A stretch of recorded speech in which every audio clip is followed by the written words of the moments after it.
welcome back to my YouTube channel. My name is Veronica Adams. I'm a core member and I'm currently serving in local Kogi State. So in today's video, we're going to be talking about the 5 love languages and how they can actually improve your relationship. So without wasting time, let's get right into it. So according to Dr. Gary Chapman, there are 5 different love languages.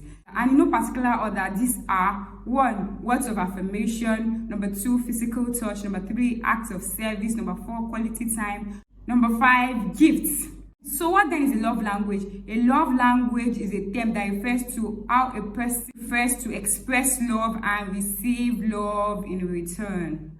Real love is actually figuring out how a person wants to be loved and loving them in that way. Like, you cannot impose your own love language on another person. When you really love somebody, you actually have to figure out or ask them, for those that already know, or you can figure out how they want to be loved and loving them that way. The truth of the matter is that loving someone based on their own love language will actually save you time, frustration, stress, unnecessary issues. And then at the end of the day, you get to enjoy your relationship better. So let's go a bit deeper into those 5 love languages. I'd like to start with words of affirmation. So people actually do well, they thrive, they flourish when they hear compliments. Compliment like, oh, you're looking very beautiful. Oh, your dress is so nice. Oh, you're the best husband in the world. You're the best man. Oh, what would I have done without you? What's like that? I love you. If the person, our love language is actually words of affirmation, and you haven't told her in months that you love her, you feel like, oh, I don't have to say I love you every day or every time. Because to you it's like it's not necessary, but to her that's her love language. So you haven't told her that you love her in a month. So in her mind she's already feeling like, oh, he doesn't love me anymore, or there's another woman. And then she start asking, you can't tell your wife, oh, your hair is looking beautiful, your hair is beautiful, oh, you just made a new hair, wow, you look great. Those things actually help. Your woman might be looking forward to you saying those things and then you don't. There would definitely be problem in that relationship. Telling her she's beautiful, telling her that she looks nice, her hair looks nice, the makeup looks nice on her, telling her how much you love her, how much she means to you, how much you appreciate her being in your life. Those things, some women actually, and also happens in men too. Some men find those things like appreciating him, saying, complimenting him, encouraging him with your words would actually go a long way in your relationship. So for people that their love language is actually words of affirmation, and then their partner is not giving it to them, there will be a problem, because this is how they feel loved. You need to speak to her in the language that she understands. And if our own love language is word of affirmation, then you need to give it to her, give those words to her. Number 2, quality time. For people that like quality time, quality time is just coming home, spending time with your partner, your spouse, talking, gisting, going out, going to fun places, you're going out together, you guys have an us time, like just the 2 of you, no distraction, putting every other thing aside. You're just focusing on her, your undivided attention. When you actually do that to someone whose love language is quality time, you actually get the best of them. You're watching a football match on the TV, then from there you're pressing your phone, then from there you had a long business call. Yes, you spent the whole day at home, but there was no quality time between you and your spouse because your attention was divided. You can put your phone in flight mode, you can just do not disturb mode and just put your phone elsewhere and spend time. Then if this is the love language of your partner, he or she will definitely appreciate it. Then get to enjoy your relationship far better. So the 3rd one is act of service. So act of service is actually just doing things to actually put off some burden off your partner, like without being told. Like you're just doing, you're thoughtful enough to know that, oh, this person is going through this so much stress, let me help her. You're not being told to do it. Oh, okay, you know that this is what she does, or this is what maybe a wifely duty, or what your husband ought to do is his responsibility, but you just decide to let me help him out. Like it's just a way of trying to put off some burden off your partner without being told. For example, your partner had a stressful day, like a long day. In your mind, normally she cooks. She's the type that she likes cooking at home, like that. She's very homely, she cooks. But you realize that she had a stressful day out. So you could just come back home with like food, bring back food from the restaurant, or Just bring something back, food home. You don't want to stress her to cook that night. That is an act of service. For somebody that act of service is his or her love language, they would actually appreciate that. It would mean a lot. It would mean that yes, you love them. Some men will actually be like, no matter how stressful your day went, you still have to come home and cook, because who would cook in the house? Won't we eat? They will be sitting at home an hour, 2 hours waiting. Even if the wife gets home by 10 o'clock, she still has to go into the kitchen to cook. Really, don't you think that if she comes home and says that you've prepared something, like you've made something, even if it is spaghetti, like you don't have to go overboard. Even if it's spaghetti, you can cook. In fact, noodles, just put little spice, just spice it up, and then you just set it on the table. As it will make her feel, because she knows that the one that is supposed to be doing all that, but it was actually thoughtful of you to actually have done that. So anything your partner does willingly to ease your workload is an act of service. And then if he or she is somebody whose love language is act of service, they would really appreciate it and to actually help to strengthen your relationship. So the first one is gifts. So there are people that actually love gifts. Like, this is their love language. You can't blame them. Some people, no matter what you do to them, once you get them something, it will ease everything, to make things better. So if you have a partner whose love language is gifts, then you notice that whenever anything happens, I'm not talking about just dumping gifts to her. Just say, they said your love language is gifts, just take and just no. That gift I give from the heart. You're not giving her a gift because you've messed up. Maybe she caught you cheating, and then you're giving her a gift to just that's not the type of gift I'm talking about here. Or because you've done something wrong and then you're just trying to make things right. No, these are thoughtful gifts. It doesn't have to be until you celebrate your anniversary or our birthdays for you to get our gifts, or Valentine's. Like, you can, it doesn't have to be expensive. You can just get her something that she likes. You know, the things she likes. It might be something small, but she would appreciate it. Some people actually love gifts. So if your partner is the kind of person that gifts get to her, connect to her in a way that no other love language does, you need to know. You went to work and you saw a fine dress and you decided to get it for your spouse, or you saw something, a nice tie, and decided to get it for your spouse. If your spouse or your partner is somebody whose love language is actually gifts, he or she would really appreciate it. You see some men, they've not even gotten anything for their wife in a year. They pay bills.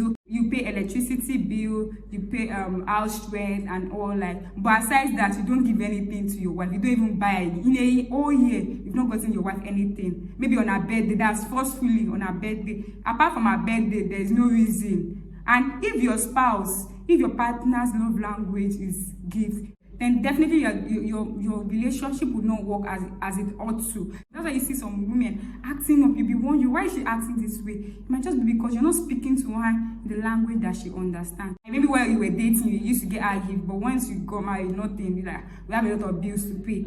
Then in her heart, she feels like, oh, he doesn't love me anymore, like that, because our love language is gifts. The last one is physical touch. Yeah, for some people, touching. Like, I know some people that they cannot stop touching. They're always touching. So if your partner is somebody that likes to be touched, and then you don't like touching, or you hardly touch, there'll be a problem.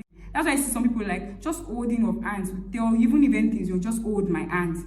Holding of hand gives you this kind of feel, this physical touch. You're holding your partner's hand, you're touching her. That is how she knows that you love her, by holding her. Because in her mind, when you guys are going out and you're not holding them, like, oh, he's ashamed of me. He doesn't want people to know that I'm his wife. Maybe because I've lost my shape. I'm not looking as beautiful as I used to look when we got married. He's tired of me. Things start coming up in her head that are not supposed to. And your mind is not even there. It's not because you don't love her, but you're busy thinking about something else. But what she's thinking about is how this man doesn't love me anymore. So you really cannot blame her, because this is her love language. She likes physical touch. She wants you to touch her at home. You're at home. Just hold her, hug her from behind. Like, you don't need to say anything. The hug has already told her a lot. The hug has already spoken a lot of things. Hugging her alone makes her know that, yes, makes her feel confident that, yes, this man loves me and this man cares for me. So holding her, hugging her, being close to her, being around her, just touching her. So if your partner or your spouse is somebody whose love language is touch, and you're not doing that, definitely you won't be enjoying your relationship as you ought to do. So out of these 5 love languages, how do you know your own love language, like your own personal love language? Because you really have to understand that first.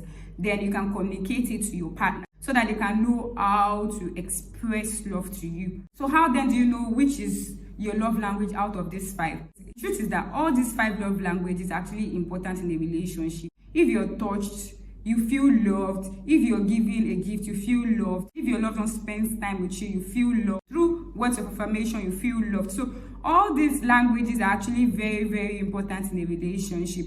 But there is one that actually connects with you the most. There's one that actually connects with you in a way that others don't. So how do you figure that out? So how do you know that, oh, this is the one for me? This is what you can joke with others, but when it comes to this particular love language, I don't joke with it. When my partner is not showing me this, then it feels like he or she doesn't love me anymore. So then you have to look at it in this way. Which love language make you feel loved the most? Is it when your partner gives you a gift, you feel loved the most? Or when they actually have time for you, you feel loved the most?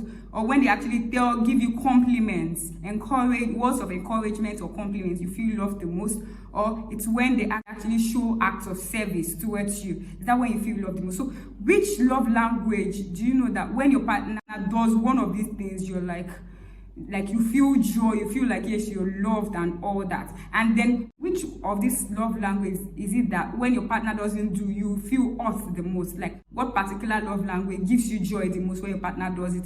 And when your partner fails to do this particular thing, you actually feel odd the most. You feel like you're not on the same page. You feel like you're no longer, he or she no longer loves you. You need to pay attention to that particular thing, because that is most likely your love language. So relationship will be much more successful if each person actually focuses on the love language of the other. So what you have to do is know your own language so that you can communicate it to your partner. Don't say because your own love language is getting her gifts, then you don't see why she needs quality time or anything. No, make sure you love her that way. That is because love is actually selfless. And then you're loving your spouse the way she wants to be loved. She feels loved by you spending quality time with her. So spend time with her, spend quality time with her. Your own love language is gift. If you told her or she figured it out and understands this, then she'll be able to love you in that way that you want or you prefer to be loved. That is getting you gift. So you see that it is like helping one another. So nobody is imposing. I'm not saying because my own love language is quality time, then I have to impose it on another. No, this is my own love language, which is quality time. Let him love me that way by spending quality time with me. Then I know that his own love language is words of affirmation. Then I give it to him. Like, you see how everything will be balanced at the end of Chinese man is speaking Chinese to you, a Nigerian that you don't even understand. You don't get it. There's no way you guys will communicate. You guys not flow well because you're speaking different languages. So that's why some men be like, but I got her a car. And she's acting, in her mind, she doesn't want a car. Okay, I was going through a pastor's page. He traveled about to surprise his wife. He was about to give birth. And then he was supposed to spend 2 days or thereabouts. He went out one day and was looking for cars, was just going about looking for a nice car to get for his wife. Meanwhile, his wife is out wondering, what's this man gone to? Because he'll be traveling back the next day. She wanted to spend time with him, but he was thinking of how to get her a nice car and all that. So by the time he got back, almost the whole day, she was not really excited about it. And he was frustrated, like, this woman doesn't even appreciate anything I do for her. That is what happened in most marriages. You wonder why your spouse does not appreciate you giving her gifts. It might just be that it is not a love language. Yes, it might be that you're not speaking a love language to her. What she was actually expecting of him was for him to spend time with her because he'll be going back to Nigeria. But he was interested in, I want to surprise her, I want to give her a gift. But it was not because it was not good now. She collected it. It's not because the car is not fine or she doesn't need it. But because that was not what she needed at that time. Don't say, why will your love language be this? It's not your business. That is her love language. So respect it and actually love her that way. And then she would also respect your own love language and love it that same. So that you guys, at the end of the day, you would enjoy your relationship. So if you found this video useful, kindly like, share and comment, and please do not forget to subscribe to my YouTube channel so that I can continue to share more valuable content. See you in my next video. Bye.